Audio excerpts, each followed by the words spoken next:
you've got 700,000 men a year last year took their life, and I can't see a decrease in it. Why you think that mental health is getting worse? You can talk about it, but what are you actually doing about it? I've been doing close protection for about 6 to 7 years. You have matrix vision, you see things, and people are looking at me like, is this guy on drugs? I went through the struggles. You say to yourself, that's not me, that's not me. You have a brain that is constantly seeking a distraction. You've got your own voice in your head giving you advice. Don't let that internal monologue be like, you've really messed up. In this episode, I speak to Billy Delaney from the All Rage podcast, which is recorded here in the studio. Billy is a great guy, and as you'll see in this conversation, has a really, really important message that both of us care about a lot. I really enjoyed the conversation. I hope you enjoy it too. Listener discretion is advised because we do have very open, honest chats around suicide. If you are struggling with your own mental health, please see the description for some support services and numbers that you can call to get help. Please check out Billy's podcast. The details of it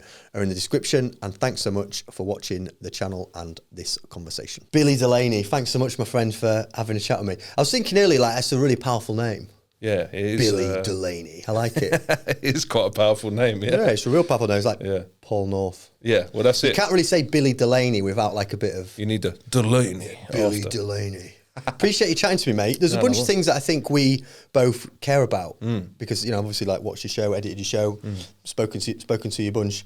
One thing we were kind of just chatting about before we started actually was men's mental health and a real urge that you have, and I guess, you know, something that's very important in society, is to sort of create more of an open conversation around men's mental health. So what's your kind of take on that at the moment, and how's that kind of fed into the content that you've been creating in the studio? Massive question, and really I think at the moment we're in a decline of mental health. You know, it's not going upwards, we're going down. So we're in a real sticky situation in the world as it is anyway, and for me it's all about getting the message out from our own personal experience and really getting out through the podcast.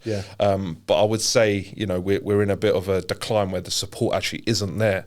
It's portrayed that it is, but in all honesty, from people I spoke to and experiences myself, it's not there. I hope you don't mind me saying this, but like, you speak to a lot of like pretty tough characters, right? You work in industry in a sector where you have to be pretty physically, mentally resilient, right? You can't go into security, you can't go into close protection not being up for confrontation, not being able to take a few hits psychologically and physically, right? Both, It attracts a certain mindset. Well, maybe not attracts that mindset, but like, you've either got it or you haven't. So I imagine in that world, it's a world where talking about mental health probably raises more eyebrows than it does in, say, I don't know, football, or just any other sector. Yeah, of course. I would say it's a very masculine environment where there are women in the industry, not as many, but people don't really talk about it as much. And you are meant to be portrayed as this person who is taking the hits, taking that collateral damage for the person you're looking after. So that person potentially could die. My principal is in a situation where they will have their life compromised if I switch off. So how am I meant to have a mental health issue when I'm dealing with that, you know? What's that like when you do switch off then? Because I imagine that's the sort of world where you're completely locked in your task, right? And the mission that you got, you can't like switch off and you've got to be really locked in. But I imagine once you're switched off, is that when it catches up with you? Is that when you're like, oh my God, I can't believe what I've just seen? Yeah, so I'll be honest with you, you don't switch off. You know, so there's an element where even to the point you get a form of PTSD from it because you can't even go to a restaurant. You know, like I have to sit in a certain place in a restaurant so I know where the exits are. I have sort to of face like back to a wall. Like yeah, so you can back see to a everything. wall so I can see everything. And a lot of the time it affects your life. Again, it's affect ex-partners that I've been with. It's affected family, people like that. And even now it affects my life. I get anxiety and things like that. So yeah, if you do switch off, it'll be in your own personal environment where maybe you're at home or at the gym. And you do have that decompression of, wow, what have I just been through? Yeah. You know? So it is hard. I think it's really good to hear you be open about it already at the start of the conversation, because I wanted to kind of get into like, how do you manage that in the work that you do, and what's some of the baggage that you have to carry? But like, I'm interested in hearing more about why is your perception that mental health is getting worse? I mean, we can talk about mental health generally, but we're particularly also interested in that men's mental health, and that like, or not even men, sometimes women that work in the sector, but that kind of like masculine energy. Yeah, that area that we're looking at is kind of defined area, isn't it? And I can't see even statistics. I can't see it going down. It's going up. You know, you've got 700,000 men a year last year took their life. through mental health and suicide, and that's statistics from the World Health Organization. So, and I can't see a decrease in it. And again, it's spoke about on radio, it's spoke about out there, but you can talk about it, but what are you actually doing about it? That's the other thing. And I can't see no decrease in it. It's just getting bigger and bigger. I feel like the world that we've started to live in around content and information and news gets to the point where people carry a lot of baggage through work, such as jobs and work that you do, which we can talk about. It's like pretty intense. And then you finish that and you go, okay, cool. So I'm going to like decompress now. And then you get your phone out and then you see, I mean, the stuff we'll have all seen on our Twitter feed this week is mental.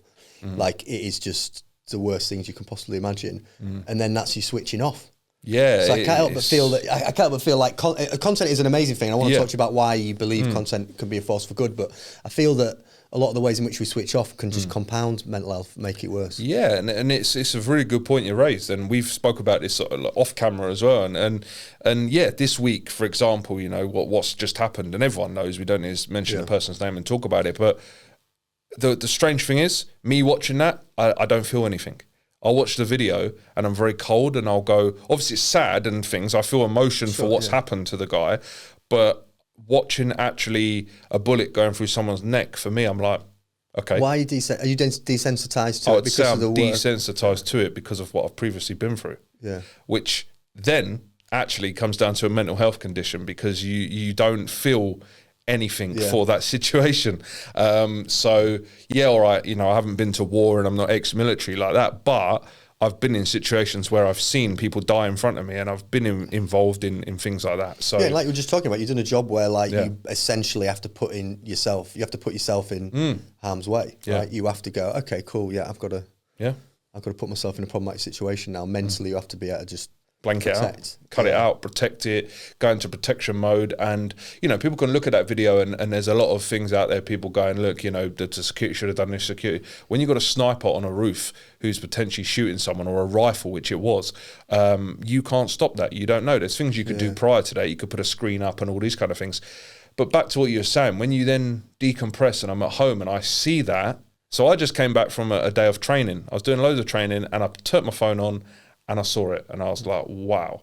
And straight away, flashbacks of things that have happened to me in the past and situations I've been in. Yeah. And then, how am I meant to switch off then? Yeah. Because now the world we're in is hectic. So I'm going, right, my family, I need to protect these people. Yeah. To the point where people look at you like you're insane.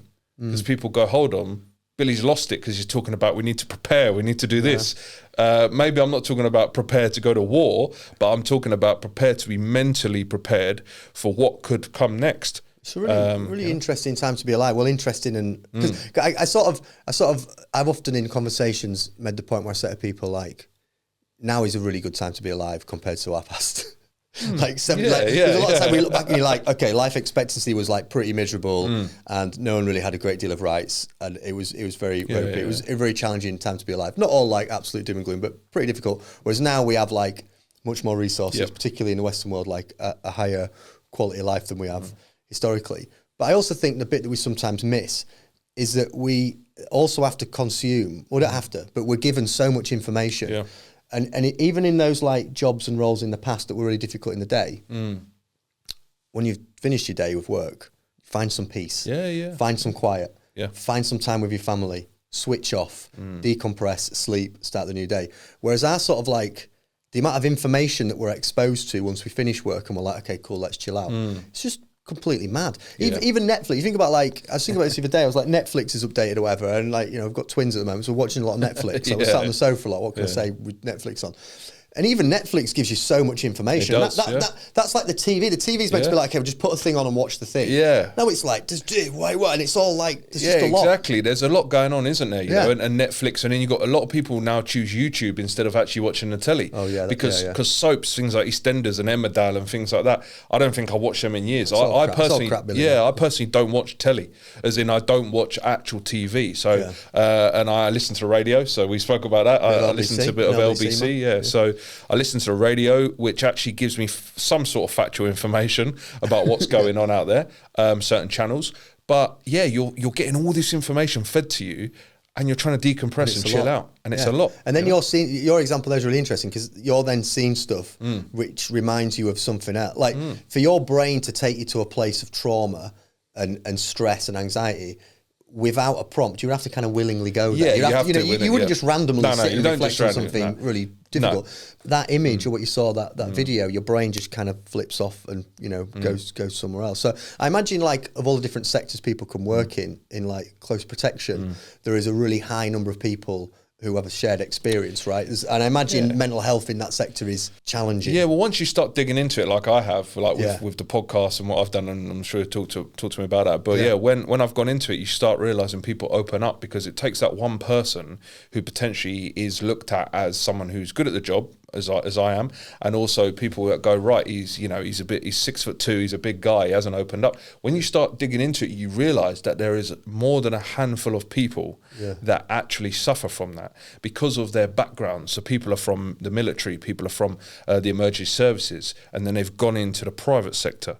So then you're opening a big can of worms, and you've got all these people with no support. Yeah. What led you to kind of do that then? Because I imagine a lot of people just don't want to go there. They don't want to kind of have those open conversations and say, yeah, cool, this happened to me, this is my experience. What led you to do it? For me, it was off the back of my own experience. So 2017, 2018, I had a bit of a mental health crisis breakdown, and come to the point where I was going to end my life. So I tried twice to do it. Thank God I was not successful, did that. And then it kind of, I went through the struggle. So I've got a saying, strength in struggle. So went through the struggle, come out the other end of it, and I'm still here. So I looked and thought, right, well, I need to help other people. How can I do that? And I tried all these different things. I tried just having normal conversations with people. I tried doing a bit of fitness, boxing and things like that. And then I thought, why don't I make a podcast? Why don't I do something that is also popular at the moment? Everyone turns to it, and also you can have a proper in-depth discussion in a personal environment. So that's why I got into kind of doing the podcasting. But also I wanted to just open up that conversation between men and women that people might not necessarily have. What sort of reactions did you have when you started having those chats? Yeah, first of all, it started out, people were reserved. I think people were reserved. People that have come on the podcast, even from you recording it, you've seen they start off a bit nervous, they do that. And then when they realise, actually, this is okay, I'm safe. First of all, I know some of them. Even if I don't know them, they feel safe because they're like, right, I'm talking to a guy who's been there, done that, knows what it's like. So you get that bit of reservedness, but then afterwards, people open up, and actually the response now has been incredible. Yeah. Absolutely. I think it's ace, man. It's such a good... Appreciate it. It's such a good thing for you to be doing. Not as like just a broader subject of being open about mental health, but particularly in that sector, particularly with some of the characters that you've come across. And I'm so pleased you made a series of really good decisions, and you're here. Appreciate it. Thank you. I really value you being here. No, I appreciate it. Making good decisions, and also just being honest and open about your attempts on your life. That is another thing where, sometimes people say it in a strange way as well. That they'll go, they'll sort of mumble it and stuff. I think that's such an important. Again, it's something we're talking about before about men's mental health and suicide rates amongst that. You were saying about so suicide rates amongst new dads now. So anyone that's kind of got kids up to the age of 2 years old or even a couple of months old, we have. We're in that situation. My boys just turned 1 year old, and you got twins. So madness. Old. So the rate of that's risen because of the pressures that you're under. And people don't look at that. So I hear that on the radio, and now it's triggered my head to go, right, that's a sector I now need to start looking into. Yeah. And I now need to start aiming the podcast of what I'm doing into that sector, because there's an even bigger story, an even bigger pot of people. So imagine you've got this pot of people that are dealing with dad's kind of mental health. You've got these people that are dealing with financial mental health. You've got all of these things happening because no one goes through the same thing. No one goes through one thing or the same thing. They're going through about 20 things at once, even us. So it's definitely a big thing. Yeah, it's really, really, really, really important chat. You kind of talked about like some of the reactions are a bit funny to start with, but I imagine they're like persistently just kind of owning it and staying, staying there with the conversation. Have you found people, some of those colder reactions kind of change over time with people and they start to warm to it, or some people that initially like, oh no, all right. And then a bit later they're like, I want to talk to you. There's a couple of people who I know that haven't obviously been on the show, but people I actually know that I have conversations with that need warming up need to be able to go, right, I can open up and speak about this. And over time, it does help talking about it. I'm an example. So I used to be very closed off about it. I never did that. Now I stand strong. I open up with my chest. I say, look, I tried to take my life, so on and so forth. But I don't do it for sympathy. I don't do it for people to go, oh, you know, or pity me. I do it because it's an honest answer to where I was in my life at that time. Yeah. And I'm open. I was drinking alcohol. I was doing stuff I shouldn't have been doing. You know, some of the things I was doing in the past could have incriminated me because, again, it's a life I was living. But I'm honest about it. And I think to be honest about it sometimes takes a while as well. Yeah. Because you say to yourself, that's not me, that's not me. And then when you're open and honest about it, you trigger something in your life that completely changes. Yeah. Yeah. It's sort of like that internal conflict you have around stigma, isn't it? Similar about talking about mental health conditions is... You kind of, ironically, when people think about that, they think, oh, maybe someone who was kind of lacking confidence. You've got to be a really confident person to own that and talk. I think when someone is open and honest about talking about it, it's a sign that they're in a really good place because they've realised that that is a bold and brave thing to talk about. It is, and I think, and you kind of hit the nail on the head there. At the time that I was going through it, I wasn't that confident person. You know, I'm a very different person to what you're looking at now. Very different. Not a fake person, not a different me. I'm still me, but I'm just the way I think about things and the way I act and the way I interpret things now is very different. I am very confident now. I'm not arrogant, but I'm confident. I know my abilities in life. I know where I can go, what I can do. What I will say is my mindset is stronger than it has ever been in my life. And that's because I do things like reading. I do things like learning new languages. I've traveled many places that people haven't been to. And I've met different people from all different walks of life. And I work extremely hard, like everyone else out there probably does. But my mindset is so strong now that I can stand there in front of people, thousands of people, and say, this is what I've been through. But it takes a lot to do that. So what could people... What advice do you have for people that are struggling then? When, you know, you sort of started these conversations and you bring people on the show to be very honest and open about the struggles that you've had, and you kind of outlined there like how you changes you've made and what great position you're in now. What works? How did you get to that point? It's something that, funny that, it's strangest because obviously I'm on this end of it, but that's something I ask people, isn't it? I say to them, give advice, what happens? And you've asked me and I'm like, oh yeah, actually, yeah. But it is what you said as well, and what I said. It is talking about it. Is that first acknowledgement's the first step.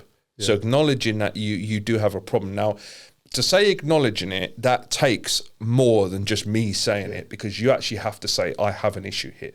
When all these things are going on in your life, how are you going to be able to say that? Sometimes it takes something dramatic to happen for you to realise, right, there's a problem here. So acknowledging it's the first thing, then talking about it.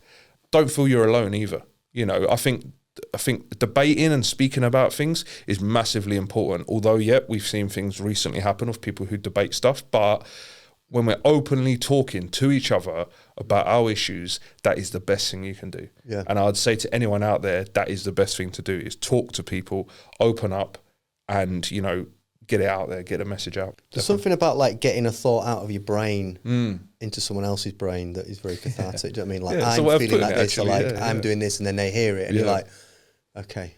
It makes it like a real, it makes it a real thing. So I think when you like sit with your own thoughts and your own worries or your own challenges, then they just kind of gnaw away at you sometimes. They just pick away. Yeah, and the problem is you've got your own voice in your head giving you advice. And it's never, it's never going to be negative or positive. It's like me, I always looked at it as I have me on this shoulder and me on this shoulder. Yeah. And actually off the back of it, I've become quite a person who's into Christianity and stuff like that. And that's a different route I've gone down. And I do believe in God and things like that. Yeah. And that's what's helped me as well. But, you know, one side you've got the angel, one side you've got the devil, and they're in your ear and they're talking. When someone else comes into it, a third person, an outside perspective, they can also give you information that these two of yourself can't. Yeah. So when you're there in your own thoughts, and I've been there, like I say, and you're thinking about this and that, you may go down a really dark route where you go, this one gets the better of you and goes, tell you what, you don't want to be here anymore. Where someone actually says, hold on a minute, Bill. A friend says, hold on, Bill. I know it's bad, but have you thought about this? Yeah. And I think that's the hard part, but it does help. Yeah, big time. I say that to people in drug treatment, that like, even if someone's thinking about something that's happened in the past, or like could be something fairly recent. Your recollection of that is probably completely different to what happened. I've been there. Don't believe it. Don't let that internal monologue be like, you've really messed up. Yeah, you're this, you're the other. Yeah, and there's a couple of people who have been on the show recently. Jono's one of them. When he was on the show, he talks about an incident that happened with him at a bus stop and things, and you guys will see that. But what it looked like wasn't actually what it was, and it's things that happened during that time. I think it's really good advice that like getting it out of your head, speaking to someone else. Don't necessarily like buy into the thoughts and believe everything that's there. Get it out of your head. Get some help. You mentioned faith, which is interesting, and I imagine faith parallels to a lot of things that just help people give routine, structure, community. I think these things exist in faith-based environments, but they also exist outside of that. Boxing and martial arts is another thing you've talked about a lot on the show. Like, definitely. Something that just get it. Yeah, it's a discipline, and it's a route that, and there are. I don't believe in this, and I do believe in this, and we have a middle structure to it all. I am at peace with everybody believing in what they believe in. That's not a problem. As long as I'm able to believe in what I believe in, I won't put it on other people. But for me, the reason I look at that side of things is it's something there. It's a structure for me to be able to go to and speak, and whether no one replies, it's still something I can go, right, give me this advice and this strength.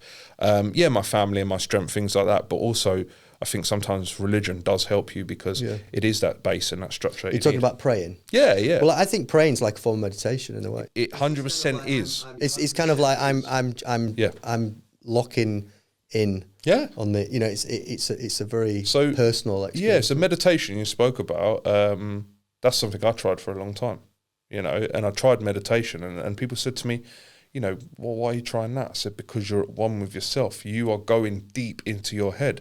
And actually meditation is something that got me through a lot of my mental health issues, where I actually shut myself away. You can also get apps and stuff as well. So actually advice is do better meditation as well, you know what I mean? But meditation is like praying as well, because you're with yourself in your thoughts.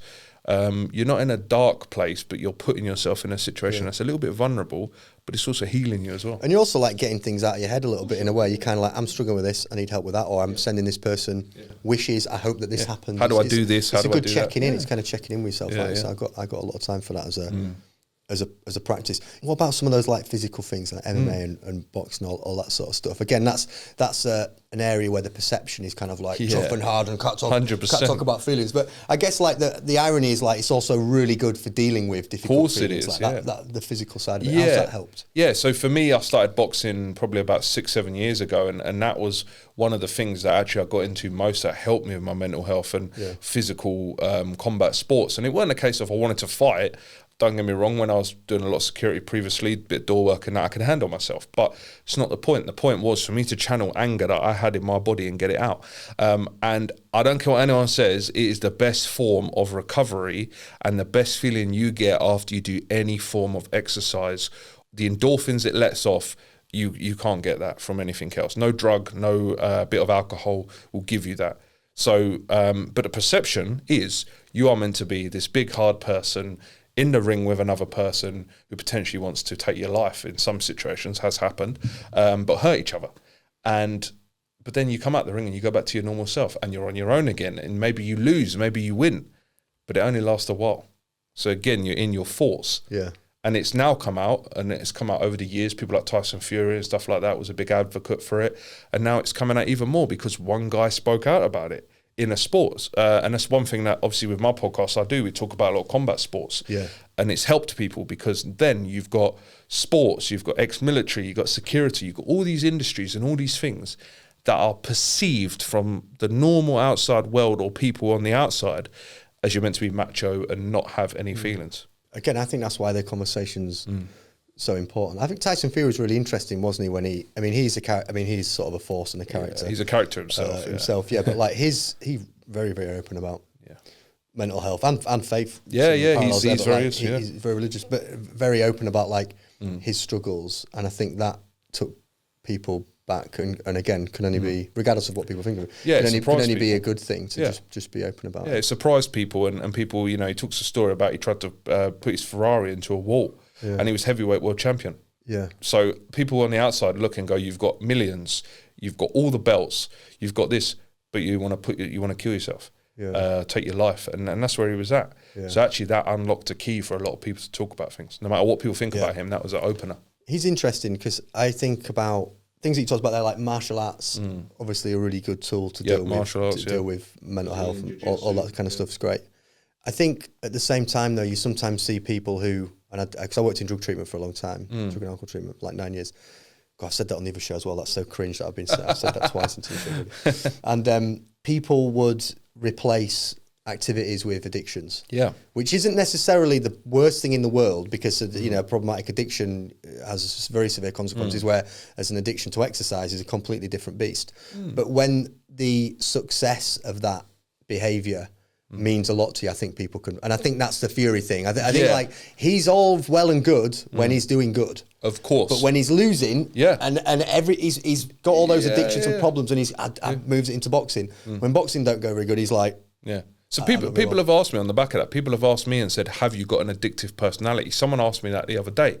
Now that is a really tricky question to answer, because what is that? You know, when you think about obviously your background, you've worked in that stuff, but addictive personality. Well, do I like chocolate? Am I addicted to chocolate? Who doesn't like chocolate? Yeah, well, but then we're addicted to it, you know. So addictive personality. So you can be addicted to sports, and fitness and exercise, but it can also have consequences. There are people who are bodybuilders that potentially have died from being addicted to sport and to steroids. Steroids is a massive one. Characters are absolutely Exactly.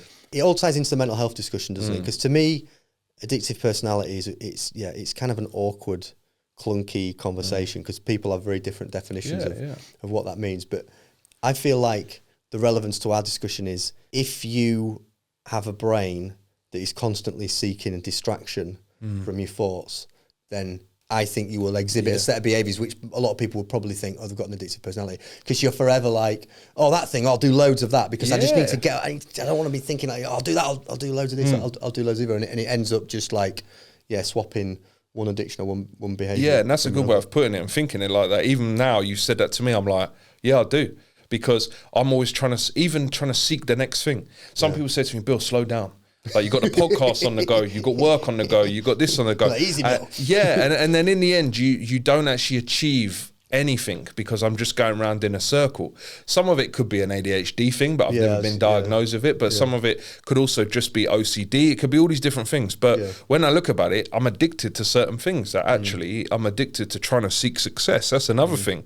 Not because of people from the outside, but it's something I want to achieve. So again, it's all them different things, isn't it? And I don't even think that it's a thing that is necessarily really bad. No. Because like, I think you'd have to be like a Buddhist monk. You would have to have achieved a very high state of consciousness to basically be like, I have no pleasures. I don't really do it. You know, I just kind of say, okay, fine. I'm just chilled. I don't want to do nothing. If you've created a life where you're doing that, then that's fine. I think most people, when it breaks down, need a number of activities to give themselves meaning and to give themselves distraction from, again, like I said earlier, all this information, all this stuff that's kind of fired, all these experiences of information, all these things that your brain has to process. Things we're seeing and stuff. Yeah, I guess the challenging or the thing to look out for is that, and this is what I used to say in treatment, is those activities have a net negative effect on your life. And all the things you mentioned there, you're doing loads of really good, positive things. They're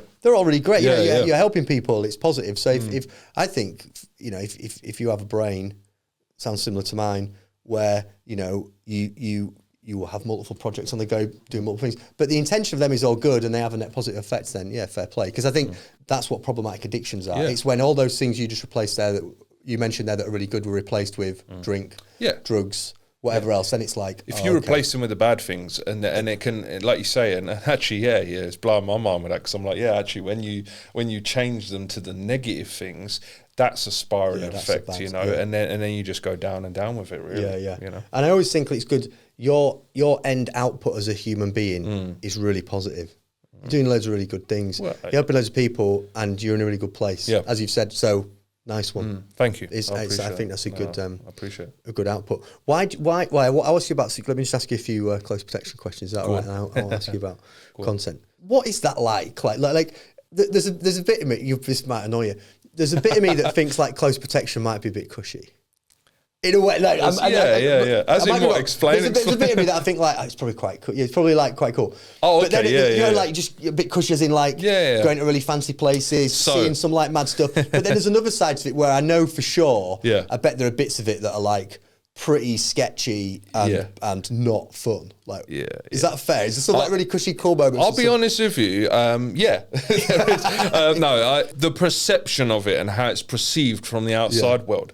You've got different elements to it. So you've got an element where a actual close protection operative or officer, some people call it different things, but a close protection operative used to be known as a bodyguard. That's the old terminology for it. Will actually look after a principal. So, for example, you would be my principal. I would look after you. I would go where you go. I may have to carry your bags. So I'm also a butler, right? I may drive you. I may also be on my own. There's not always a team. So that's one element to it. So you are there and you are that personal protection officer. You are there directly for that person on call when they need you to protect. Do you have to have a chat with them about like what you're going to do and what you're not going to do? Are they kind of like, right, this is what I want you to get the doors. I want you to do, you know, normally you get, depending on who it is, you normally get a briefing from either a PA. If we're working with MPs, something we've been talking about, you get briefings from PAs and stuff like that about what they like and what they don't. If you work with someone on a regular basis, you know how they work. So, and generally you would do that. You could also have a conversation. Some of them don't want to speak to you because, again, you're a hindrance to them, but they need you when you need them. So you're in a very kind of sketchy way of you're not friends with this person, and that's something people need to realise. You're not friends with that person. You do not live the lifestyle they live just because you are staying in Hilton's and staying in the Waldorf or whatever in London. You are not doing that when you go back to your normal life, right? So that's that element of it. And then there's an element where you're doing something called RST, which is residential security, where you're looking after somebody's house or their property. They're not there. They're on holiday. Yeah. So you're there with a team and you're looking after a property. That is it for 12 hours a day, fiddling your thumbs, right? So there's that. Then there's an element of... is that quite common? Yes. There's a lot of that. Yeah, there's a lot of RST work around. Yeah, a lot of RST. It's what people go into when they first kind of get their license and come out of the training. It's like entry. Yeah, I never went down that route because I didn't choose to, and I was lucky enough to actually have contacts already. But a lot of people go into that entry level RST. That's kind of where you get your stripes. But actually, it's very mundane and it's over and over again. Because normally it's fine. It's like most houses. Most things you're doing. So it's like celebrities' houses when they're on holiday. That's it. Sometimes they might come back and you might have to do a couple of bits here and there and stuff like that. A lot of it's chilled. You might wear smart casual, but then when they're back, you have to wear a suit, things like that as well. It just depends on the client, who it is. Now, then there's another element to it, which is like a surveillance element. So that is where you are in your vehicle and you're watching somebody for 12, 16, 24 hours. That you're protecting? No, this is potentially... Like PI stuff? This is potentially private investigating. So you are potentially been instructed to watch somebody. Which means you may have to do certain things in your vehicle because you cannot leave that vehicle. So it means that you may have to get things like portable toilets. What, in a car? Yeah. Oh, mate, you can't be doing so that. That's another element. I thought that could be another cushy. That could be a bit of fun private investigating. So you've got to take it. So you've got to go loo in the car. I was told at the time of doing my course, Billy, don't do surveillance because you're too big. That's what John Hill at Polaris said that to me. So thanks very much. You're too big. You're spotted because you're meant to be a bit, covert with with surveillance. But they're all the different elements. So there is also that cushy element where it's perceived of it. Now, you get a bunch of guys who put pictures up online and everything like that. Well, the moment you do that, you've compromised your location. So from people putting pictures up and going, I've been here and done that and done this and that, if you actually know what's going on in the industry and you're like, okay, that might seem cushy at start, but actually that's not what it's about. Don't get me wrong, it's a good industry, it's a learning curve, there's a good money to be made, but it's not all what it seems. Let's focus on the sort of like close protection element. Like you sort of someone's assigned. You're assigned to someone, and you're looking after them for a stay or whatever. How do you like? Because I know what my brain is. I get real distracted real quick. I get I imagine you really have to like lock in. Yeah. And are you persistently kind of just like monitoring and looking and You're on checking? it. And You're like, on it, mate. 24/7. even if you just sat chilling on a tube with someone on the train, I imagine you're kind of like, you're on it, mate. Who's that person? Who's that? What I've been in situations where I say that I have got matrix vision, right? And people go, what are you talking about? Not just me. There's other guys in the industry that will know exactly what I'm talking about, where, you know, you have matrix vision. You see things that are going to happen, but you see them 3 times ahead. So if I'm sitting on the tube, I know who is in the second carriage. Not just the first carriage, I know who's in the second carriage. And if I've got a team with me, good luck to that person trying to do something, because they know who's in the next carriage. Yeah. So you're all operating on that level. Mentally, what does that do to you? Because you are constantly on it. You can't go for a wee, mate. You can't go for a wee. You can't do anything. And if you're on your own, like I was with an MP and I was on my own, I won't say who they were, but and I'm on a train to High Wycombe from London, I can't go to the toilet. I need to be in that carriage next to him in case someone comes along and does something. Yeah. So you have to be on it 24/7. Super intense. Yeah, super intense. But you try not to make it feel intense, because that's when you get spotted. That's when people go, that's that person. That's their security, you know. So you kind of got to try to learn how to relax. But in your brain, you're going 100 mile an hour and you are ready at any point you need to do what you need to do to protect that person. How's it compared to like, so I imagine doing like security in a city all night. You kind of like, you get yourself in a zone for that. And then it's fairly likely that at some point something's going to kick off. Yeah, right? yeah. Like if you're on a door or something, if you're doing a door, at some point something's going to kick off, and like it's probably going to be fine. Like it's probably going to be a bit of a rumble. It's fine, right? Yeah. But there must be this thing with like close protection where if it kicks off, like it's not just like it's going off, mate. Like I've said this to people, and you've probably heard that when you've been in on the podcast. But you know, there's an element where when you're doing the door work, you still have to be on it, right? Don't get me wrong, because now we're dealing with knives and things like that. When I first started, it was a fisticuff, it was a punch up. You know what I mean? Now there's knives, but. That's mad, isn't it? Even just you here saying that so casually. That's mad that people are like bringing knives. It's crazy, but it's rare in some places now, right? Sure. But in other places, it's not uncommon for like people to be talking about it. No, definitely not. No, so you have to be on it when you're doing the door work. But the difference is, people have been killed through door work and stuff like that. But it's unlikely compared to being a close protection operative and dealing with that principle, because that person is a target, and they could either be stabbed or shot. Or blowing up in a car. Someone wants to kill them. So you've then got to think about, well, that means I'm getting killed. Because you're not fighting that person. You're getting the person out of there, and potentially they're going to shoot you in the same time. Yeah. You know. How do you even get the like mental mindset to do that? It's a good question. People say it's taught, but I don't think it is. I think you just have to dig in. It must be instinctual. Yeah. It's an instinct, but that instinct does come, with experience, and it does come with being in.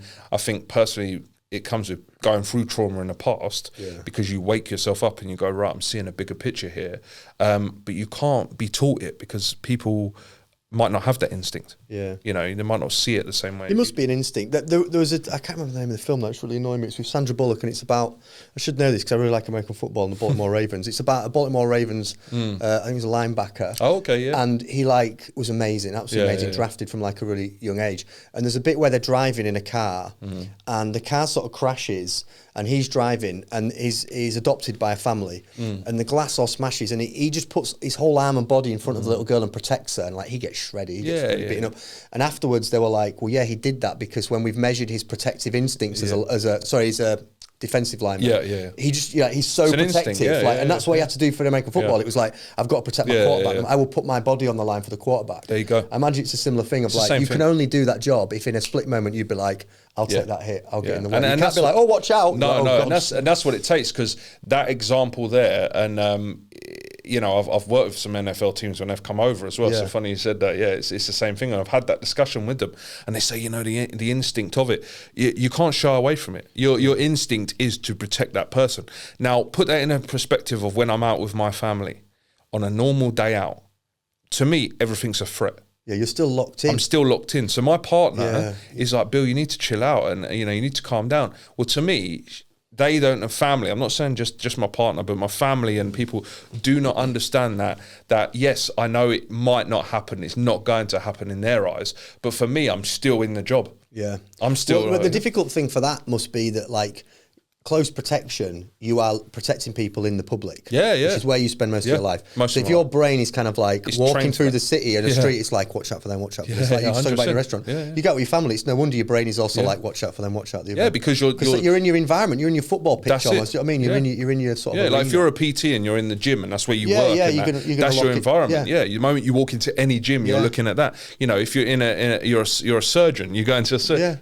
So it's the same for me. The thing is with me though. To Nando's though. Exactly. So imagine I'm in Nando's and when I first met my partner, we went for a bit of Nando's, and imagine I'm on edge. Love a Nando's. And people in Nando's are looking at me like, is this guy on drugs? Because I've had that before. I've had people come to me saying, are you on something, mate? Like, there's no way that I could have gone to a nightclub when I kind of started embedding myself into this industry even more, because I would have been the person who'd have been thrown out because it would have looked like I was on drugs. Because you're just kind of on watching. it, you just clocking everything. Does it feel weird doing it without having a gun?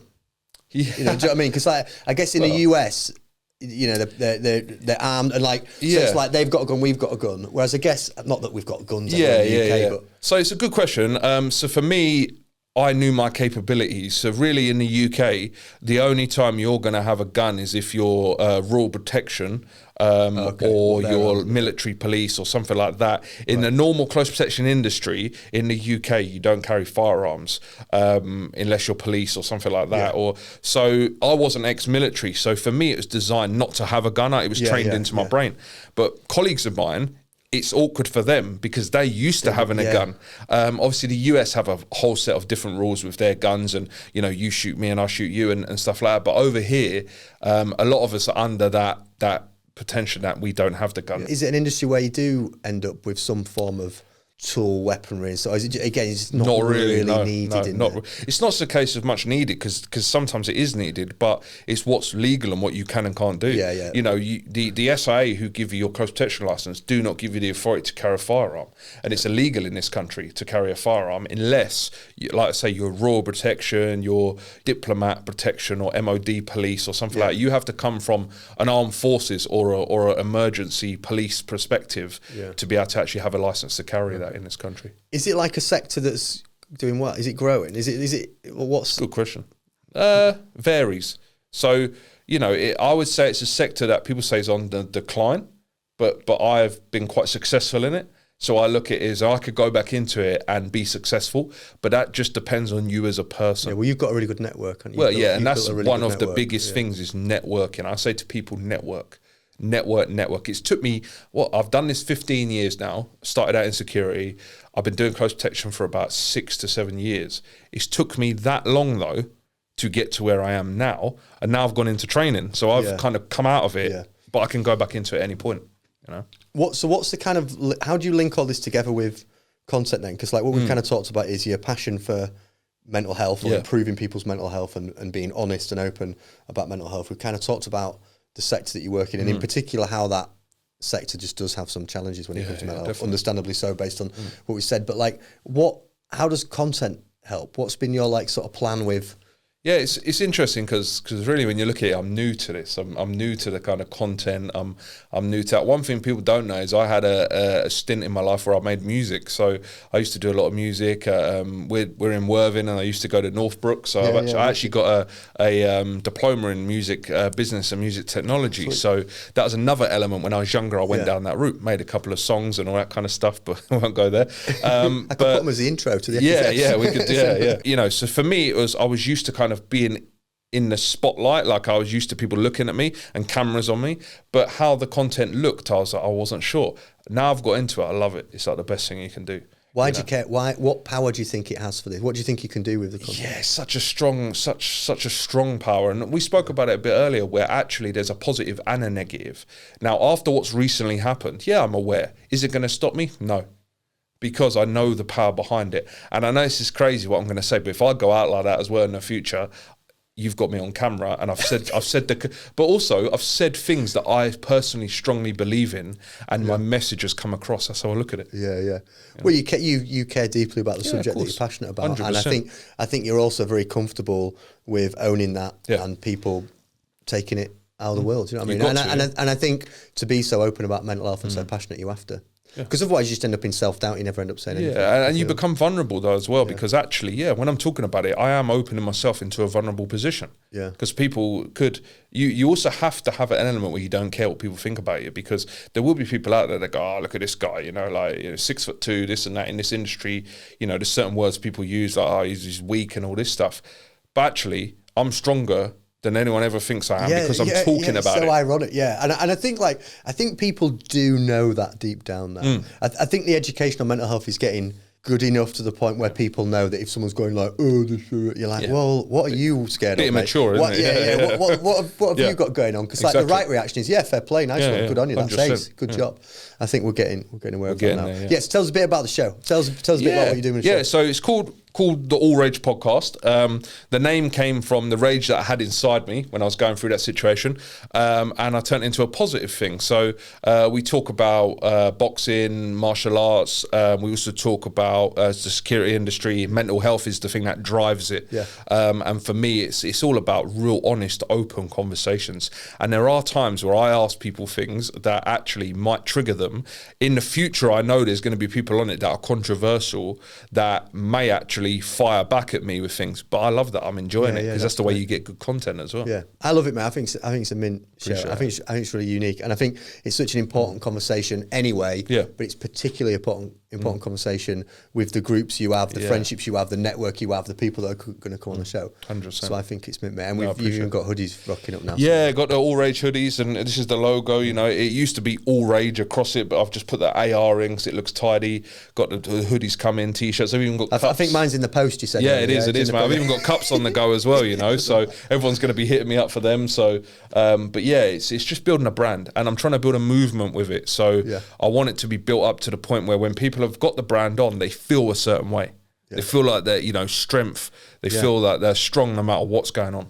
I love the idea of it, because I love the idea of people knowing that brand is associated with just open honest conversations, and people not shying away from things that are difficult, and fundamentally being able to also sit in a chair and talk about what you've talked about, which is how you turn things around. You're in a very difficult, very challenging moment, and look what you've done. I think I appreciate it. And I really appreciate you coming on to. No, I appreciate being on. I knew I'd enjoy the chat, but I very much enjoyed the chat. I did, it's really good. Appreciate you. Thank you, mate. Cool. Cheers, mate. Is that all right? Mate, really good, mate. I enjoyed it. Thanks so much for watching today's episode. Please like and subscribe to the channel for more content, not just content of interesting people that come here and use the studio, but also content around the themes of content itself, produced and made by me. So please subscribe to the channel. Let us know what you think in the comments. Thanks for watching, and hopefully see you again next time.